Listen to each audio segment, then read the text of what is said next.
Hola. Hola.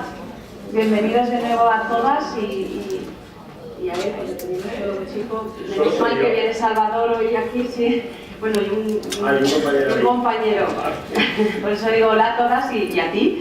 Bien, retomamos la jornada que estuvimos esta mañana, este trocito de mañana, acompañados por una conferencia estupenda de Carmen, que fue muy generosa y nos trajo así como todo el bagaje a modo de ejemplos. Fue estupendo escucharla. Y ahora el foco lo vamos a poner en la ciudad como contexto a esta comunidad educativa, en esa ciudad donde estarán los papás y las mamás de los que hablabas antes, la escuela y todos estos agentes que forman parte de la comunidad educativa.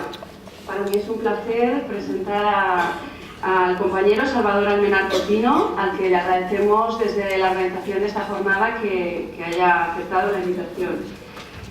Salvador, os cuento un poquito para dejarte espacio, porque si cuento toda tu experiencia. Vale, Salvador es compañero psicólogo, actualmente es jefe del Servicio de Bienestar Social, Educación, Infancia y Personas Mayores del Ayuntamiento de Mislata.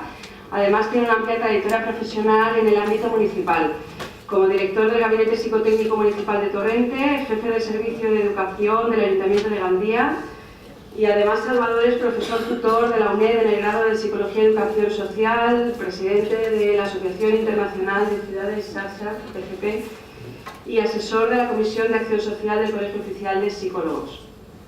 Sin más, voy a ceder la palabra a Salvador Almenar Cotino con su conferencia La ciudad como contexto de la comunidad educativa.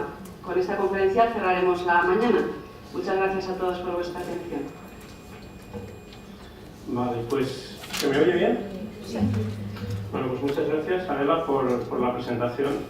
Y bueno, primero de todo, pues que cuando uno tiene una cierta edad ya, siempre se dice de él que ha sido muchas cosas, porque lógicamente, pues con el tiempo, pues uno va desgranando su trayectoria profesional y va pasando por sitios, y al final cuando te presentan parece siempre que uno es más importante de lo que es, ¿no? Al final es combinar ese perfil, a lo mejor, que como psicólogos y como psicólogas no hace falta que os cuente, que tenemos todos nosotros, ¿no? De personas que hemos dicho casi siempre que sí a todo, que nos hemos labrado nuestro hueco profesional siempre peleando y generándolo y procurando, diríamos, crear proyectos para que luego de la necesidad pudiéramos hacer virtud y de la necesidad pudiéramos conseguir espacios de trabajo y espacios de profesionalización y espacios en los que pudiéramos ofrecer nuestros servicios a la ciudadanía. Y bueno, pues yo creo que con ese perfil, al final, pues efectivamente, pues vas pasando, en mi caso, siempre por ciudades, y vosotros diréis, bueno, por ciudades pasamos todos, ¿no? Todas vosotras trabajáis dentro de la ciudad. Es cierto, ¿no? Lo que pasa es que, del mismo modo que luego veremos que la educación es un hecho intencionado, y aunque muchas veces se educa sin querer, educar supone una intención, una planificación, una manera de hacer las cosas. Trabajar en la ciudad, pensando para la ciudad, yo creo que también imprime un cierto carácter, ¿no? De hecho, cuando vi el programa, vi que se me presentaba como psicólogo municipal, que me encanta, porque es cierto, quiero decir, no es ninguna especialidad, ni es clínico, ni es social, ni es educativo, es psicólogo municipal. Pues es cierto, yo creo que muchos de nosotros y de vosotras hemos trabajado como psicólogos ofreciendo nuestra experiencia y nuestro planteamiento en un escenario que como vamos a ir viendo, pues es un escenario en el que la educación se hace a lo largo de toda la vida, porque vivimos y morimos habitualmente en este contexto, y en el que, si se quiere, la propia ciudad como escenario, diríamos, puede ofrecer muchas alternativas también desde el punto de vista educativo. Es decir, que al final la experiencia que nosotros tenemos, yo he pasado por 3 ciudades, como comentaba Adela, muy diferentes cada una de la otra, y diríamos lo que en este momento pienso es que todas esas ciudades, a sus ciudadanos y a las otras ciudades que han podido verlas y que han podido contactar con ellas y que han podido establecer alguna relación con ellas, siempre les han ofrecido cosas que se podían aprender. ¿Vale? Y entonces, desde ese punto de vista, pues bueno, sí es cierto que los psicólogos y las psicólogas como profesionales hemos ofrecido, yo creo que mucho en ese sentido. Estamos ahora tomando un café antes de empezar y estaba comentándoles yo a algunas compañeras vuestras que he tenido mis dudas a la hora de plantear un poco pues mi exposición, porque específicamente el ámbito en el que trabajáis, pues prácticamente la mayoría de las personas que estáis aquí es la educación infantil y fundamentalmente la educación infantil de 0 a 3. Y yo vengo trabajo ahora en una ciudad en la que recientemente hemos hecho una apuesta, han hecho los políticos una apuesta. Yo digo hemos porque siempre que trabajo en una ciudad me consideraba parte de la ciudad, aunque no vivo allí, ¿no? Pero al final pues diríamos que también la gente que trabajamos en las ciudades acabamos conociendo muchísimo las ciudades, porque las hemos evaluado. Hemos hecho un diagnóstico bastante más a fondo que mucha de la gente, incluso que vive en las ciudades o que trabaja en otros ámbitos dentro de la ciudad. Y yo pues siempre me he sentido casi pues ciudadano del lugar donde he trabajado, ¿no? En mi salta digo recientemente los políticos instigados, diríamos un poco por un grupo de técnicos que hemos trabajado de manera transversal en esto, han hecho una apuesta por sacar adelante un plan local de infancia y adolescencia. Entonces, también es una iniciativa interesante desde el punto de vista expositivo, y yo tenía dudas entre si ceñirme a lo que el programa decía de comentar un poco los aspectos de ciudad educadora, los principios de ciudad educadora, que me parece también que son muy interesantes, o ahondar un poco también en la posibilidad de los planes. Vamos a hacer a lo mejor un mix. Si no os aburrís, yo procuraré acabar a la hora, y lo que haremos es intentar hacer un mix entre esto, es decir, entre lo que puede considerarse un trabajo planificado de ciudad a favor de los niños, no solo de los niños de 0 a 3, lógicamente, claro. Y luego, pues a lo mejor también incidiré un poquito en algunos principios básicos de la ciudad educadora que a mí me parecen que son interesantes, ¿vale? Entonces, si os parece, haremos un poco trabajaremos un poco esos dos polos. Vamos a ver, os decía yo antes que los psicólogos municipales hemos tenido un papel muy importante en el desarrollo de la ciudad como agente educativo. Os dejo esto puesto de momento y cuando tenga que retomar ya iremos cambiando, ¿no, Pati? Yo siempre confío en el poder de la palabra, ¿eh? Quiero decir que siempre he pensado que si alguien dice algo que es interesante, la gente lo escucha, aunque no tenga ahí el power, pero yo el power lo he traído porque toca, porque si no traes power parece que la gente dice, menudo coñazo, aguantar una hora sin poder mirar a ningún sitio. Yo lo he traído y ahora luego lo retomaré, ¿vale? Pero del plan de infancia no he traído nada pero os voy a contar un poco porque me parece que es interesante. Digo que los psicólogos municipales siempre hemos tenido, creo yo, un papel muy importante en el desarrollo de la ciudad como agente educativo, ¿vale? Hemos sido un poco los profesionales que hemos tenido posibilidad de evaluar necesidades educativas de la ciudadanía. Cuando hablo de la ciudadanía, hablo de toda la ciudadanía. Hablo de los niños, hablo de las personas mayores que viven en la ciudad, hablo de las personas, diríamos, mayores que ofrecen su actividad voluntaria para trabajar dentro de la ciudad porque a lo mejor ya han pasado la época activa, es decir, de los jubilados, de las personas más mayores que trabajan en la ciudad, de los profesionales que trabajan en la educación, que son agentes formales de la educación, de las familias como tales familias, ¿vale? Es decir, que nosotros hemos tenido capacidad de evaluar cuáles eran las necesidades un poco de toda esta gente, del colectivo de adolescentes y de jóvenes de nuestras ciudades. ¿Qué quiere decir? Que hemos estado, creo yo, en una situación privilegiada o de privilegio para poder, a través de ese diagnóstico, implantar una metodología, entre comillas, científica en las ciudades para trabajar por planes, ¿vale? En las ciudades se han hecho muchísimas cosas en los últimos 30 o 40 años. Me refiero un poco al ámbito específico de la educación, ¿vale?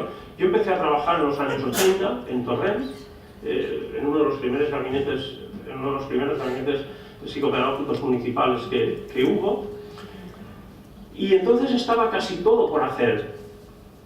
Los servicios sociales estaban implantándose en aquel momento, a principios de los 80, y en el ámbito educativo no había prácticamente nada. Desde luego a nivel de ciudad no había nada, estaban las escuelas, en algunas ciudades había alguna escuela infantil que era de la administración autonómica y estaba allí. Había alguna escuela de adultos que se dedicaban fundamentalmente a la alfabetización, porque en aquellas épocas todavía la alfabetización era una asignatura pendiente, desafortunadamente para muchos de nosotros, y había poco más. Si nosotros miramos en perspectiva y nos venimos a la actualidad, cualquier ciudad en la que vosotros podáis trabajar, si pensáis en ella, efectivamente siguen estando las escuelas, pero las escuelas están mucho más dotadas, porque las escuelas atienden las necesidades educativas especiales, atienden incluso algunas necesidades educativas especiales muy específicas que han permitido que los niños y las niñas no estén en centros específicos y estén allí. Hablo pues de los autistas o de los niños con discapacidad motórica, ¿vale?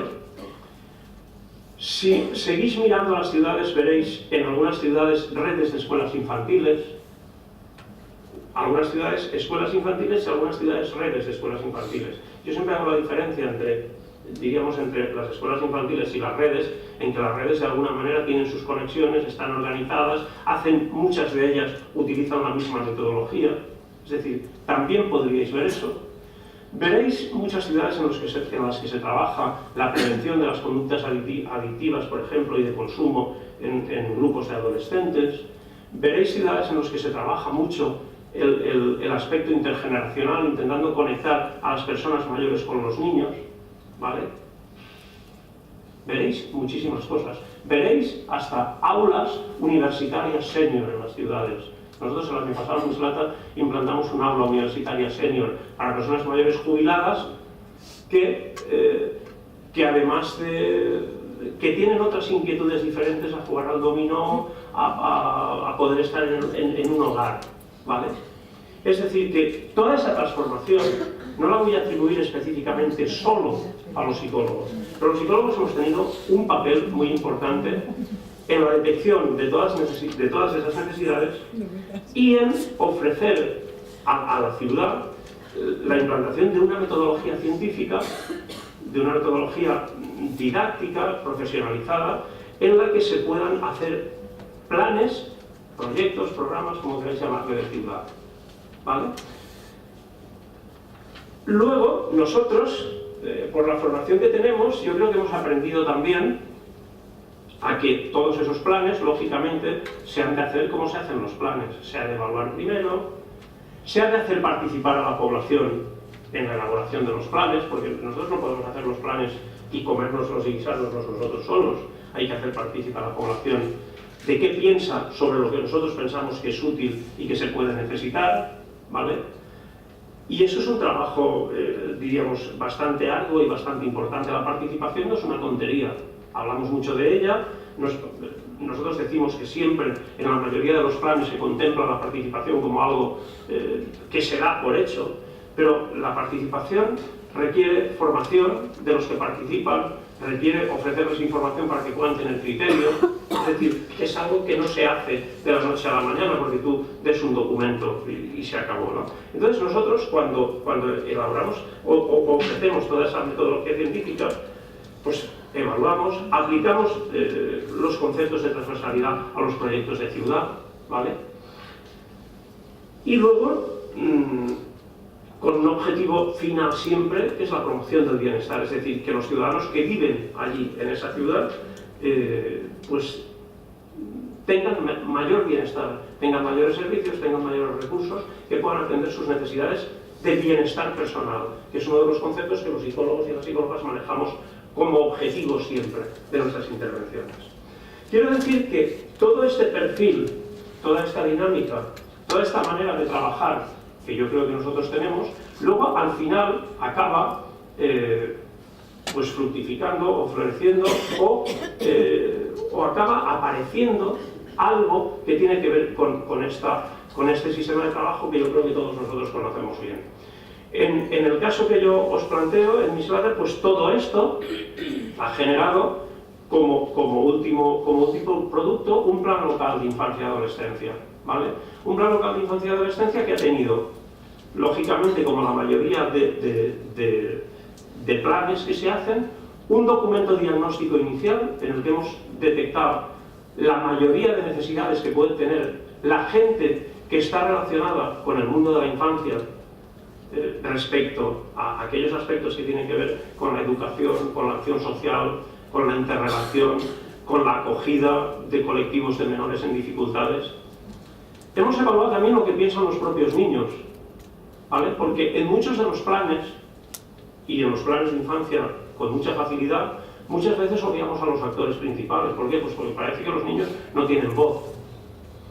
Raquel, nuestra compañera, me comentaba antes que parece que como vosotros trabajáis en el ámbito de 03 y de 03 no hablan, ¿no? Bueno, hay bastantes que hablan, ¿no? Pero diríamos que como no tienen un lenguaje desarrollado, que si nosotros habíamos pensado, era casi como un globo, por favor, no os dejéis a los niños de 03 fuera del plan local, ¿no? Un poco. Es cierto, es decir, nosotros a los actores principales de los planes muchas veces los obviamos. No hemos obviado tampoco a los niños en el plan, en el documento de evaluación.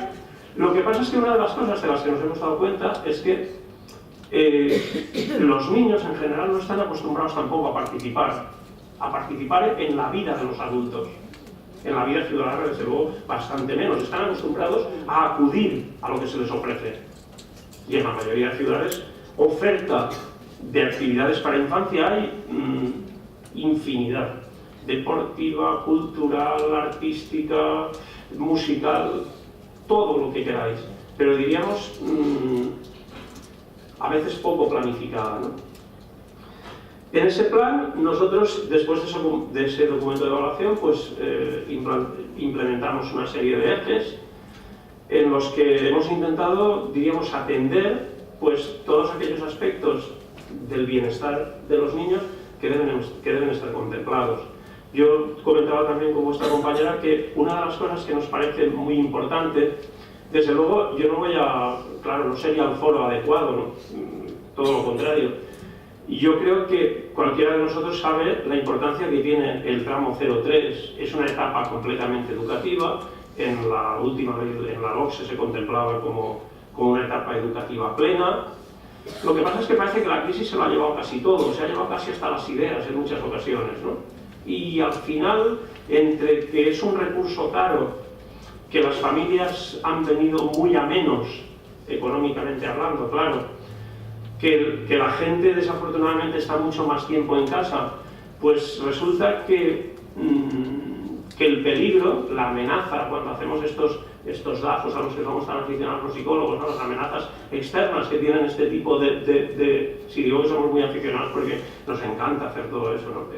Los 4 cuadritos y bueno, una amenaza básica que tiene este tipo de servicio es que efectivamente no es barato, es muy corto en el tiempo, ¿vale? Porque sabéis que hay mucha gente que no nos lleva a los 0 años, sino que la mayoría de enanos acuden alrededor del año y a los 3 años empiezan en la escuela, ¿no? Luego sabéis que incluso respecto a esto también pues hay opiniones para todos los gustos, y como sobre psicología opina todo el mundo, sobre mecánica no opina nadie. Bueno, casi nadie, yo al menos no sé nada y no se me ocurriría nunca plantearle a un mecánico que me tuviera que arreglar en el coche, pero sobre psicología esto es gratis, ¿no? Pues no, es mejor que los niños estén cuanto más tiempo en casa, no, es mejor que vayan desde que nacen, no, es mejor que... ¿Vale? Entonces sí que es cierto que nosotros en este plan que yo os comento, una de las cosas al que le hemos dado mucha fuerza para mantener, diríamos, ese tramo, diríamos, con su aspecto educativo, es una política importante de ayudas a las familias, de ayudas económicas a las familias para que puedan llevar a sus hijos y a sus hijas a las escuelas infantiles en ese tramo. Porque sabéis que hay unas ayudas autonómicas, pero esas ayudas autonómicas pues no cubren pues a veces ni siquiera el 50% de lo que vale del coste que tiene realmente una escuela. Sabéis además, todas vosotras, que la escuela pierde mucho de su carácter educativo si el niño acude intermitentemente. Es decir, yo creo que vosotros seguís considerando que el espacio, por ejemplo, del comedor, de la siesta, tiene un componente educativo tremendo, pero claro, pagar una escuela infantil desde las 9 de la mañana hasta las 5 de la tarde con comedor, pues eso está hoy en día desafortunadamente al alcance de menos gente de lo que estábamos hace 5 o 6 años, con lo cual, si los poderes públicos, en este caso nosotros desde la administración local, no se hace un poco ese esfuerzo de apoyo a las familias, pues realmente es difícil que eso se pueda mantener, ¿no? Vosotros diréis, bueno, ese es un trabajo, diríamos, que realmente no es un trabajo técnico, es un trabajo más de los responsables políticos de los municipios. Yo creo que la experiencia de la gente que trabajamos en ayuntamientos es que siempre nosotros, desde el punto de vista técnico, tenemos que estar provocando, planteando, promocionando que este tipo de determinaciones políticas y de acciones que tienen que ver con la responsabilidad social, con la responsabilidad política, los políticos vean claro que la han de tomar, porque tiene que ver con el bienestar de sus ciudadanos. Y en muchas ocasiones, si no está detrás esa instigación de los técnicos, de los profesionales, esa especie de trabajo de gota malaya, ¿no? De trabajo permanente, intentando que los responsables políticos de las ciudades mantengan los servicios, pues muchas veces tienen tentaciones poco ortodoxas, ¿vale? Porque ya sabéis que, lo comentábamos antes también, que los ayuntamientos, diríamos, han tenido en los últimos años muchas dificultades económicas para poder mantener sus servicios, ¿vale? Y sabéis que muchos de los servicios que mantienen los ayuntamientos en el ámbito de la educación y en el ámbito del bienestar en general son servicios a los que no están obligados por ley. Supongo que muchas de vosotras sabéis que el año pasado se aprobó una nueva ley de racionalización y sostenimiento de las administraciones públicas, que es una nueva ley que viene a revisar la antigua ley de régimen local, que es en la que nos basamos todos los ayuntamientos, que ha restringido mucho las competencias municipales en materia de educación, en materia de bienestar social, en materia de promoción del empleo, en materia de actuaciones psicosociales con jóvenes. Y todo esto, yo os digo, yo llevo 30 y tantos años trabajando como psicólogo en el ámbito de lo local. Yo estoy convencido de que todo esto, si no se hace desde los ayuntamientos, primero, no sé si se seguirá haciendo, y después, si se sigue haciendo, perderá bastante eficacia. Porque la conexión, diríamos, de los ciudadanos con los servicios técnicos municipales son infinitamente más fáciles, más cercanos y más fluidos que cuando la gestión de todos estos servicios se tiene que hacer desde otro sitio, ¿vale? Entonces nosotros, ya digo, en ese plan de infancia hemos intentado asegurar de una manera muy importante que las familias puedan tener ayudas para poder continuar llevando a los nanos a las escuelas infantiles pues, hasta los 3 años, ¿vale? Evidentemente que en ese plan también hemos implementado la posibilidad de mejorar aspectos que tienen que ver con la detección y mejora de las necesidades educativas especiales de muchos nanos, ¿vale? Y creamos también, un poco antes de la aprobación del plan, un centro de estimulación temprana que es de carácter municipal también, ¿vale? Sabéis lo que son los centros de estimulación temprana, sabéis que atienden a niños que tienen mucha necesidad de tener un apoyo diferenciado, específico, para poder desarrollarse psicosocialmente con normalidad. y nosotros creo que desde el Ayuntamiento también, y esto también responde a la inquietud de los técnicos para ir generando en los políticos esa necesidad, desde hace unos 4 años aproximadamente que tenemos un centro municipal también de atención temprana. Es decir, que nosotros pensamos que ese segmento de población en nuestra ciudad, en la ciudad en la que nosotros trabajamos, está bastante bien cubierta desde el punto de vista de asegurar que los primeros pasos en la educación, los primeros pasos en la atención de las necesidades psicosociales básicas pueden estar cubiertas, ¿vale? Y yo creo que todo esto es posible si se trabaja de una manera planificada, si se trabaja pensando que la ciudad es un agente educador importante y que la ciudad, como ciudad, ha de tomar la iniciativa en muchas ocasiones.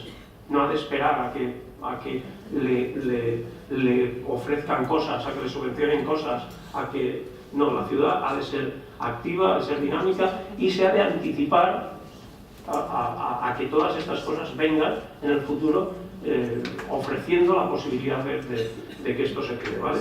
Y yo creo, y con esto terminaría esta parte, que ahí hemos tenido un papel bastante importante los psicólogos como profesionales que hemos tirado para adelante muchas iniciativas en este sentido. Y desde luego no hablo pues de los planes locales de drogas o de los proyectos educativos de ciudad o de muchos otros, digamos, planes que desde el ámbito de la psicología en el municipio, porque hablar de la psicología municipal parece que es un poco de la psicología en el municipio, nosotros hemos ido favoreciendo. He de decir que todo esto también es posible y es más fácil si existen marcos normativos que lo posibilitan. Quiero decir, vamos a ver, a veces el ímpetu de los profesionales, la inquietud de los profesionales,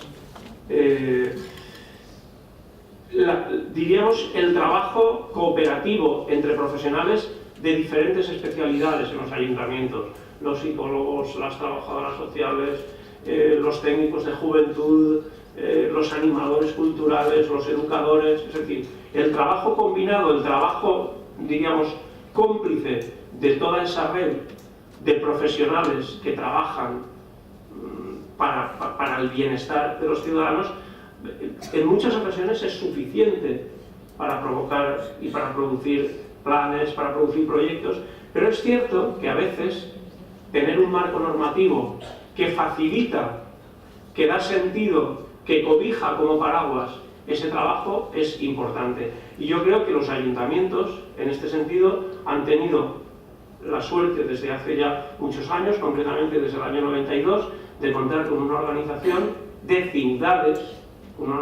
ciudades, que es la Asociación Internacional de Ciudades Educadoras, que ha permitido que todo ese trabajo, que todo ese concepto de ciudad educadora dentro de los municipios no haya tenido que ser excesivamente, perdonadme por la expresión, entre comillas, vendido a los responsables políticos como una necesidad de que eso existiera, porque ya existía un marco normativo que los responsables políticos veían como señal de marca, ¿vale? Muchas veces la pertenencia a este tipo de organizaciones, a este tipo de asociaciones,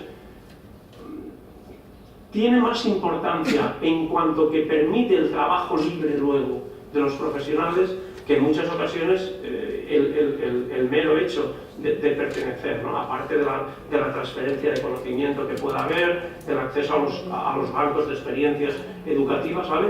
Pero tienen esa posibilidad de vehiculador, de fluidificador de muchas acciones que nosotros podemos desarrollar sin tener que apelar necesariamente a ninguna otra justificación.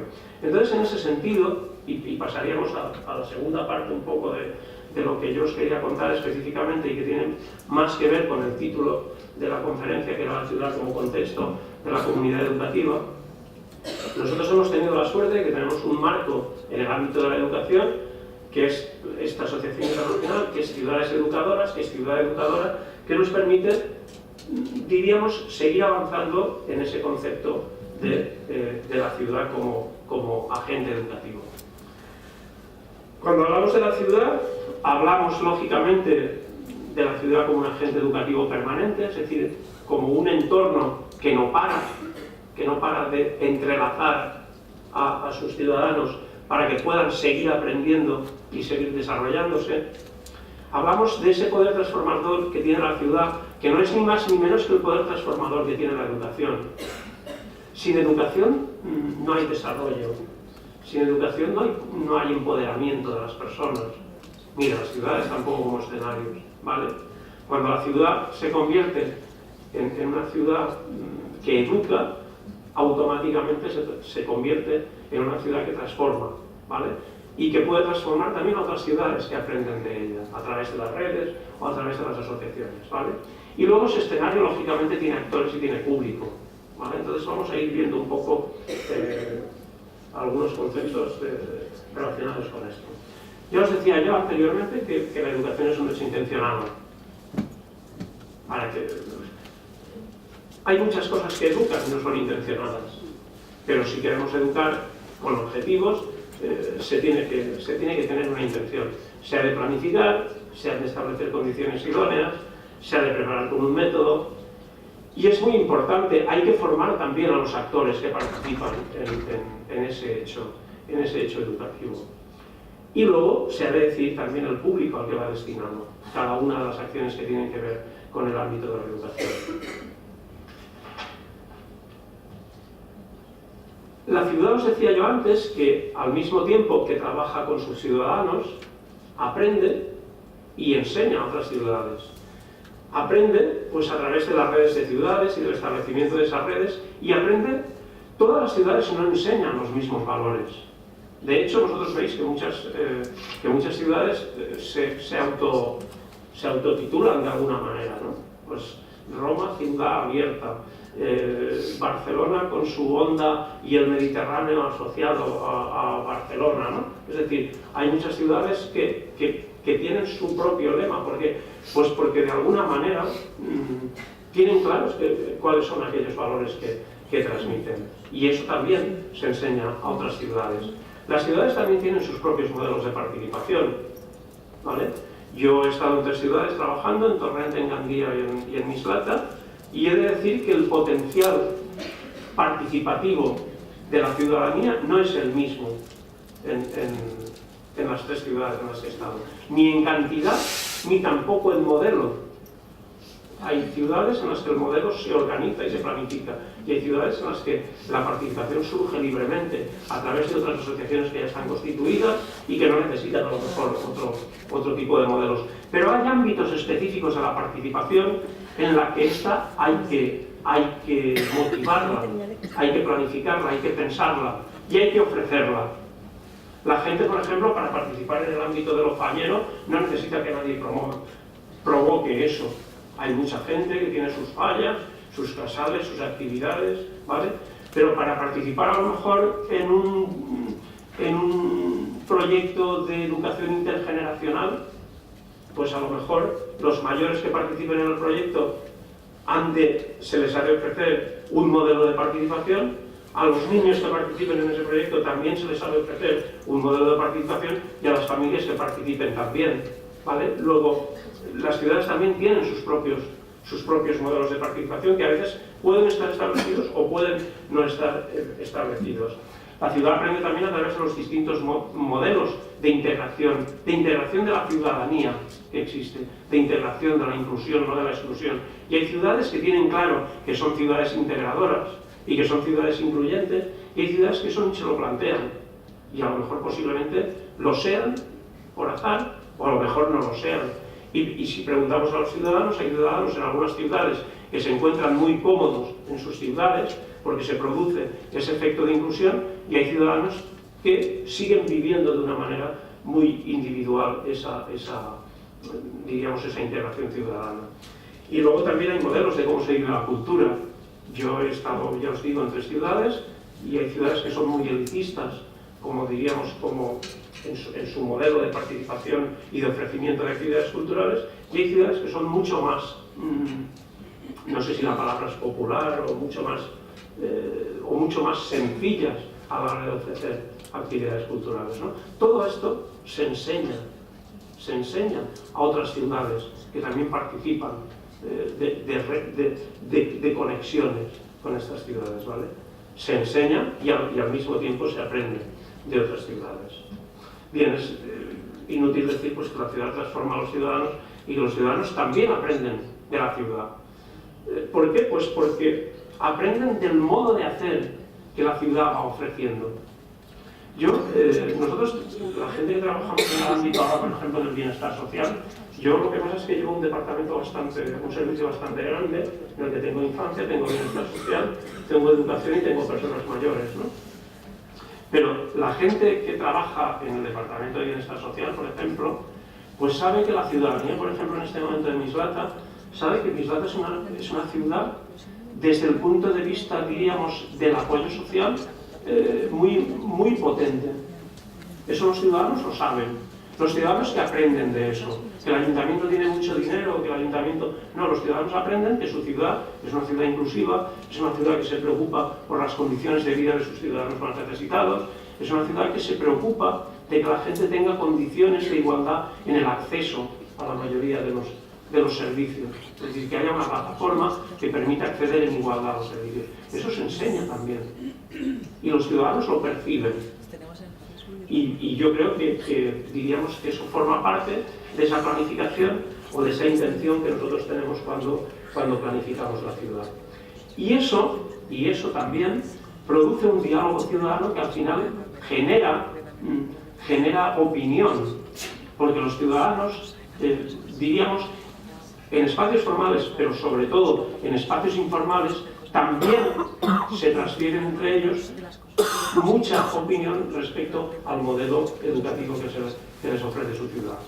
Voy a ir un poco más deprisa porque son las 2 menos cuarto ya y nos cortarán, supongo, para ir a comer. Vale. Quiero hacer una pequeña referencia a que en la ciudad hay unos agentes que educan, y hay unos agentes que educan que son profesionales de la educación, ¿vale? Pues hay profesionales de la educación formal que están en las escuelas infantiles, en las escuelas de adultos, y hay profesionales de la educación no formal que también educan en el ámbito ciudadano. Los educadores de calle, los educadores sociales, los animadores, los técnicos de distintos ámbitos, ¿vale? Los responsables políticos locales también son agentes educativos, aunque ellos no lo sepan o no se lo crean. Seguramente no se lo creen mucho en los últimos tiempos por las cosas que vemos, ¿no? Lo digo por aquello del valor del modelo, ¿no? Aquello que tenemos los psicólogos del aprendizaje observacional, y si realmente las leyes se cumplen y los modelos relevantes, siempre hemos dicho en psicología social que los modelos relevantes ofrecen mucho más potencia como modelos, pues si los políticos son modelos relevantes para la ciudadanía, desde luego se lo tienen que hacer mirar bastante, ¿no? Porque el modelo que ofrecen últimamente es un poco así, digamos, para pensárselo, ¿vale? Los técnicos municipales, evidentemente, y después la ciudadanía en general. La ciudadanía en general es receptora como público de la acción educativa de la ciudad, pero a su vez se transforma también en agentes educativos. Nosotros, por ejemplo, en Mislata tenemos una red muy potente de asociaciones de mayores. Tenemos una asociación de personas mayores voluntarias, que se llama así, mayores voluntarios, que tiene cerca de 2000 socios, ¿vale? Y que hacen un trabajo muy potente de formación con sus propios coetáneos, ¿vale? Es decir, con otras personas mayores, hacen una labor muy importante de apoyo social a personas mayores que tienen necesidad fundamentalmente de compañía, ¿vale? Pero que están empezando a hacer una labor que nosotros consideramos también muy importante con los niños, explicándoles y contándoles su ciudad. Cómo era su ciudad, de dónde viene su ciudad, qué vivencias tuvieron ellos anteriormente en su ciudad. Y estamos con una experiencia, yo creo, muy chula, que hemos empezado hace un año aproximadamente, de actividad intergeneracional con personas mayores, relacionada con niños, que nos habla de la grandísima potencia que tienen todos los colectivos de voluntarios como agentes educativos dentro de la ciudad. Entonces, yo creo que eso no es nada desdeñable y está en la base de muchas metodologías, diríamos, de trabajo que se están implementando en algunas escuelas o en algunos ámbitos educativos, que son las comunidades de aprendizaje. Las conocéis, las comunidades de aprendizaje. Nosotros también estamos empezando a tener una experiencia allí con 4 o 5 escuelas que se han vinculado a trabajar dentro de esa metodología de comunidad de aprendizaje, y ahí están empezando a tener su papel las personas mayores del entorno que quieren participar del proceso en las tertulias literarias o en otro tipo de actividades que se hacen con los niños. Entonces yo creo que no se puede de ninguna manera desdeñar la potencia y el valor educativo que tienen las ciudades, entendiendo la ciudad como ese escenario amplio de actores, de público, de recursos, de espacios, de infraestructuras y de conexiones y de redes que son muy vivas y que son muy activas. ¿De acuerdo? Acabaré, si acaso, dando una especie de panorámica de cuáles son los principios básicos que definen a una ciudad para que ésta pueda considerar que, bueno, pues que tiene ese adjetivo, ¿no?, de ciudad educadora. El primer aspecto es que la ciudad ha de educar en la diversidad. Ha de educar en la diversidad y en la tolerancia, es decir, ha de favorecer incluso la diversidad y ha de atender a la diversidad, ¿vale? Y eso creo que no hace falta que ahondemos mucho más entre todos los que estamos aquí. La diversidad siempre enriquece, siempre, porque podemos aprender muchísimo más de lo que aprenderíamos si fuéramos todos iguales, o tuviéramos todos los mismos medios y los mismos recursos, o si todos pensáramos igual, o si todos fuéramos a los mismos sitios, ¿vale? Entonces, uno de los principios básicos de la ciudad educadora es que la ciudad ha de educar en la diversidad. La ciudad debe permitir el diálogo entre generaciones. Esto es muy importante desde el punto de vista nuestro como ciudad educadora, porque parece que cuando hablamos de ciudad educadora siempre lo ciñamos a los niños, a las primeras etapas educativas, ¿no? Y dejemos de lado a otros sectores ciudadanos que son muy importantes. El diálogo entre generaciones es importantísimo. ¿Por qué? Pues porque los valores van cambiando con los tiempos y hay valores que no deben cambiar nunca porque son estables y se deben de transmitir de generación en generación. Y sin diálogo, sin transmisión de esos valores, pues la gente no los aprende, ¿vale? A veces parece que los valores se aprenden en una asignatura que puede estar o no estar dependiendo de quién gobierne. Los valores se aprenden en muchísimos más sitios, ¿vale? En los medios de comunicación, en la familia, en nuestras relaciones informales, ¿vale? Hay una cita de Muñoz Molina, del escritor este que a mí me gusta mucho, que tiene que ver con la enseñanza de la democracia, ¿no? Y él dice que la democracia, por ejemplo, es una de las cosas que además hay que enseñar de una manera arreglada, porque él dice que tiene la experiencia de que la persona tiene una tendencia natural a la individualidad y a la consecución de poder, que no tiene mucho que ver con la democracia. Entonces él, en uno de los últimos libros, planteaba que seguramente enseñar democracia debería ser una tarea a la que no deberíamos de escatimar esfuerzos, ¿no? Luego, la ciudad educadora permite la participación de la ciudadanía y con la ciudadanía. Participar no es solo ir a las cosas que nosotros les ofrecemos a los ciudadanos. A veces, en muchas ocasiones, los responsables de las ciudades piensan que una ciudad participativa es una ciudad que tiene mucha actividad. No. Una ciudad participativa es una ciudad que consensúa con sus ciudadanos cuáles son sus líneas de actuación principales. Y eso, yo creo que hay pocas ciudades que lo hagan, he de reconocerlo.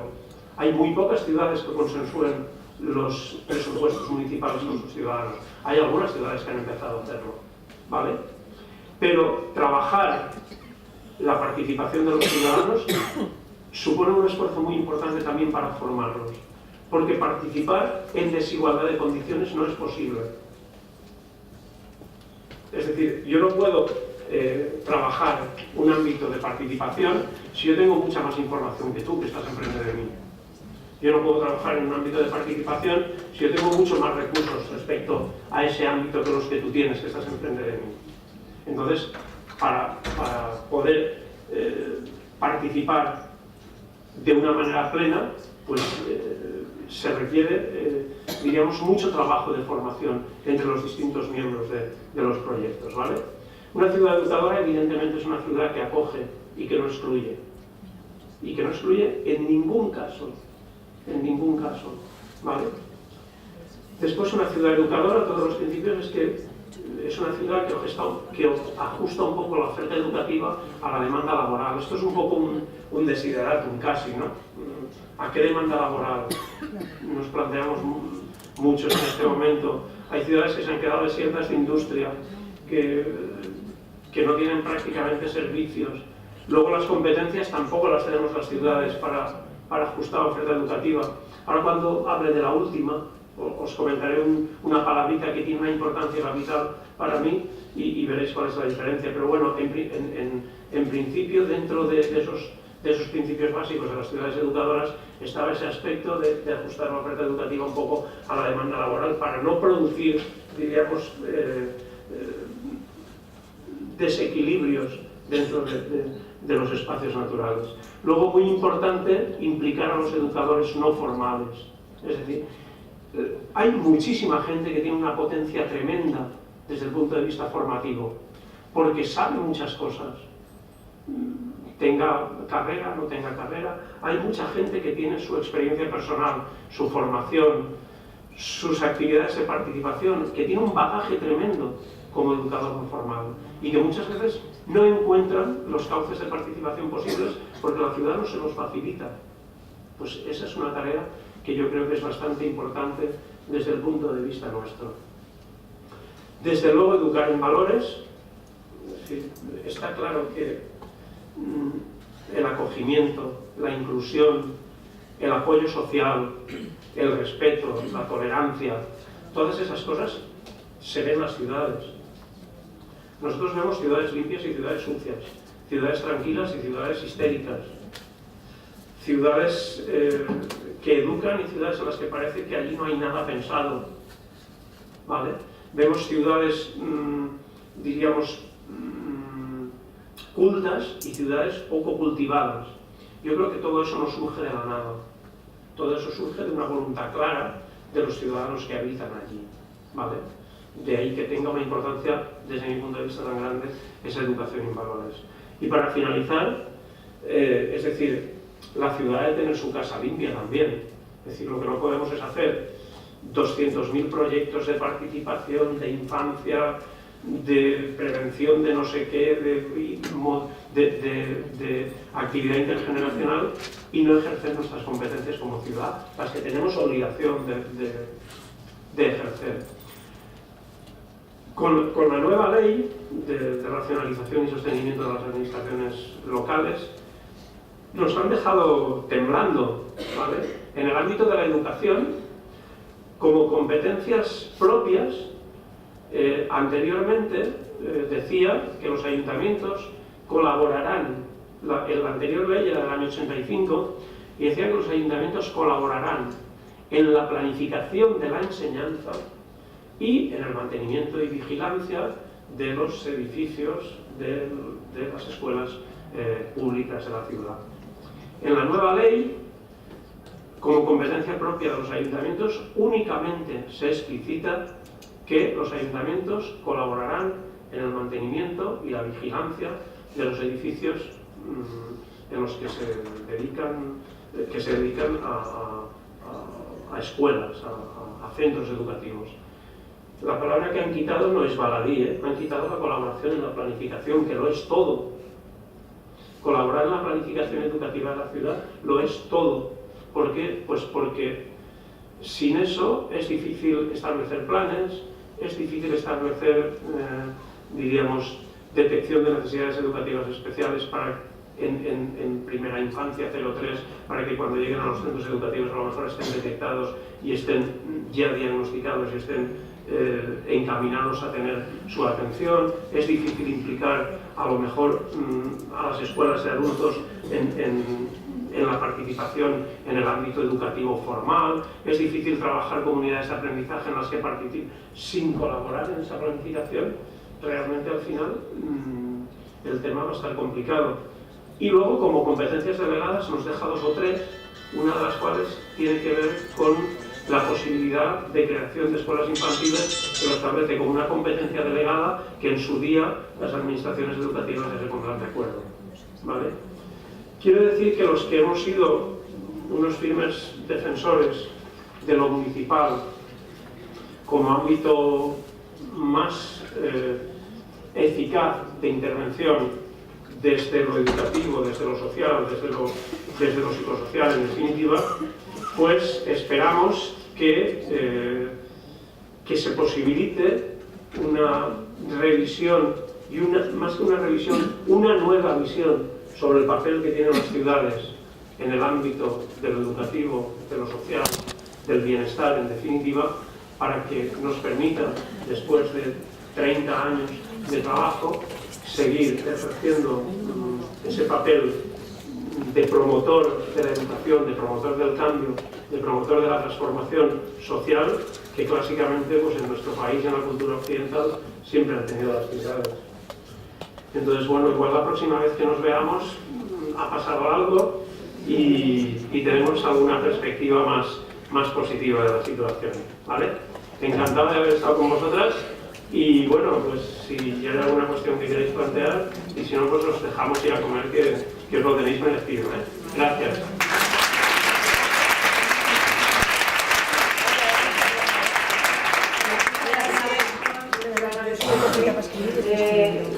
Que yo me creo que la ciudad está viva. Está muy viva y que está en búsqueda de las necesidades de todas estas personas que formamos parte de la comunidad educativa, ¿no? Ampliarse además agentes educativos que tenemos en cuenta hasta las personas mayores. Entonces, con ese espíritu de transformación, la transformación está en función de lo que yo escucho, lo que los demás necesitan de mí. Bueno, me parece un punto positivo. ¿Alguien tiene alguna pregunta para Salvador? Si no tenéis ninguna pregunta, no me consideraré ofendido porque me hago cargo de la hora, ¿eh? De la situación. Vale. Muchas gracias a todos por vuestra atención. Nos vemos en la